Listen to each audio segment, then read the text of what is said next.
હિંમતનગરમાં police અને જવાન વચ્ચે ઘર્ષણ થયું છે અને આ ઘર્ષણનો મામલો આર્મી જવાનના સમર્થનમાં આવ્યું છે. ટોળાએ પથ્થરમારો કરી હંગામો મચાવ્યો. મોતીપુરા ટ્રાફિક પોલીસ ચોકીની તોડફોડ કરી પથ્થરમારો કરી તોડફોડ મચાવી દેતા અફરાતફરી મચી ગઈ. આ પહેલા કલેક્ટર અને એસપીને રજૂઆત કર્યા બાદ સમર્થકોએ હંગામો મચાવ્યો હતો. મોતીપુરામાં રસ્તા પર ચક્કાજામ કરી સમર્થકોએ હંગામો મચાવ્યો અને પોલીસે વધારાની ટીમો બોલાવી ચક્કાજામ હળવો કરવા માટે પ્રયાસ કર્યો હતો. તો આ સમયે ઉગ્ર બન્યું હતું ટોળું અને તોડફોડ પણ કરી હતી. પથ્થરમારો કરીને ટોળાએ હંગામો મચાવ્યો. આસપાસથી પસાર થતા જે વાહન ચાલકો હતા તેઓ પણ આ જે ટોળો છે ટોળાના રોષનો ક્યાંક ભોગ બન્યા હતા, કારણ કે ટ્રાફિક જામ થઈ ગયો હતો.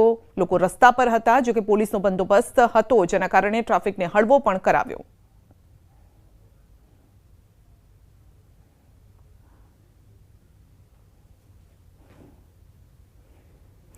અમદાવાદના નારોલમાં વીજ કરંટથી બેના મોત થયા છે. એક્ટિવા પર સવાર દંપતીનું કરુણ મોત થયું છે.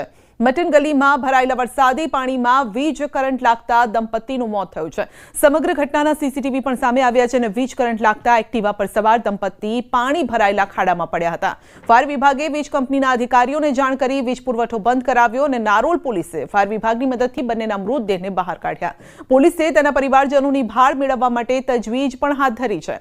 નારોલ વિસ્તારમાં રસ્તાઓમાં અનેક જગ્યાએ વરસાદી પાણી ભરાયેલા છે. વરસાદી પાણી ભરાઈ જવાના કારણે રસ્તા પર મસમોટા ખાડા પડી ગયા છે. તંત્રની ગંભીર બેદરકારીના કારણે 2 લોકોએ જીવ ગુમાવવો પડ્યો છે અને તેવા આક્ષેપ પણ લાગી રહ્યા છે. સ્લીપ થઈ ગયા હતા અને નીચે પડ્યા હતા અને ફાયર ડિપાર્ટમેન્ટ જ્યારે ગયા ત્યારે એમને લાગ્યું હતું કે પાણીમાં કરંટ છે. પ્રાથમિક દ્રષ્ટિએ એમનું કરંટ લાગવાનું અનુમાન છે, પણ ચોક્કસ વિગતો પીએમ રિપોર્ટ પછી આપણે જાણી શકીએ. સ્ટ્રીટ લાઇટનો પાવર નહોતો એવું એમનું કહેવું છે, પણ બધા જ એંગલની તપાસ કરવા માટે અમે કમિટી પણ બનાવી છે અને એ બધા જ એંગલની તપાસ થશે. સાથોસાથ પોલીસ પણ તપાસ કરશે.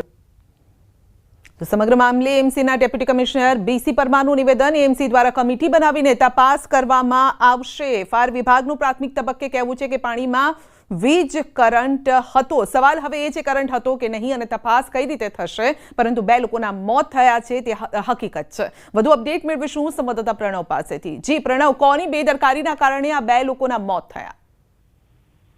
સંધ્યા, ચોક્કસ કહી શકાય કે જવાબદાર તંત્રની જ સંપૂર્ણ રીતે બેજવાબદારી છે. કારણ કે જે રીતે અમદાવાદ શહેરમાં સામાન્ય વરસાદ થાય અને વરસાદની અંદર પાણી ભરાય અને રસ્તાઓમાં ખાડા પડવા માંડે અને તેના જ કારણે કદાચ આ દંપતી જે છે રંજનભાઈ અને અંકિતાબેન, એ બંને પોતાના જે પિતા છે હોસ્પિટલમાં દાખલ હતા એ દરમિયાન તેઓની ખબર અંતર પૂછીને ઘર તરફ પરત જઈ રહ્યા હતા.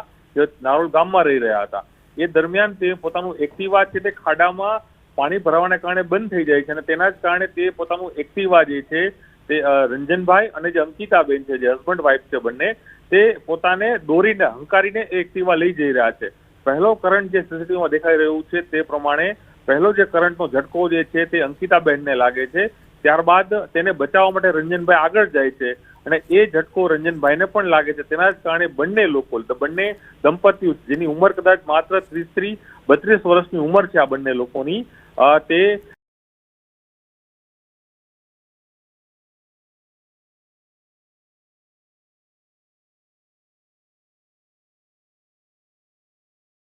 ઓલરેડી મંજૂર થઈ ગયા હતા નવા રસ્તા બનવા માટે. તેમ છતાં પણ 2 વર્ષ સુધી કેમ રાહ જોવાય, નવા રસ્તા ના બન્યા. અને ત્યાં જે વીજ પોલ લાગેલા હતા એ વીજ પોલનો કોઈ જે વાયર છે તે બહાર નીકળી ગયો હતો અને તેના જ કારણે એ પાણીમાં ન દેખાયો અને તે પગલે આખી આ ઘટના છે તે બની છે તેવું સ્પષ્ટપણે સીસીટીવીમાં દેખાઈ રહ્યું છે. જી, આપનો આભાર.